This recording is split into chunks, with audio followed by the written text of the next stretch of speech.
بھائی پوچھ رہے ہیں کیا 2 رکعت کے بعد سلام ضروری ہے یا تیسری رکعت پڑھنی ہے دعائے قنوت کے ساتھ؟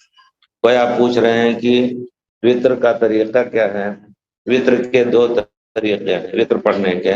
ایک تو آپ شروع کریں وطر کی نیت سے اٹھیں، پہلی رکعت سورہ فاتحہ پڑھی، پھر اور سورت پڑھی، رکوع سجدہ، پھر دوسری رکعت میں بھی اسی طرح، پھر دوسری کے بعد بیٹھنا تھا، آپ نہیں بیٹھے، تیسری رکعت کے لیے اٹھ گئے، یہ قنوت کے ساتھ خاص ہے، جائز ہے۔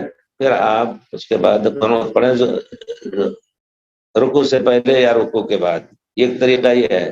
دوسرا طریقہ جو ہمارے حنفی مذہب میں جائز نہیں کہتے ہیں، حالانکہ وہ حدیث شریف میں واضح طور پر جائز ہے، صحابہ ایسا پڑھتے تھے کہ آپ 2 رکعت پڑھ کر کے پھر بیٹھ کے تشہد کر کے سلام پھیریں، پھر اس کے بعد تیسری کے لیے اٹھیں، بیچ میں آپ لوگوں سے بات چیت بھی کر سکتے ہیں۔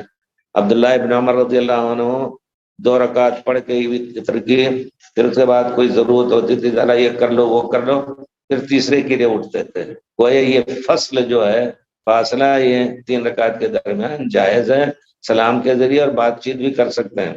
پھر تیسرے کے لیے اٹھیں اور پھر آپ یہ پڑھیں، کیا نام ہے، قنوت اور سلام پھیریں۔ دونوں طریقے جائز ہیں۔ حنفی مذہب میں پہلا طریقہ جائز کہتے ہیں، دوسرا نہیں۔ سنت رسول کو چھوڑا جا رہا ہے، ذرا سے اس پر خیال رکھیے۔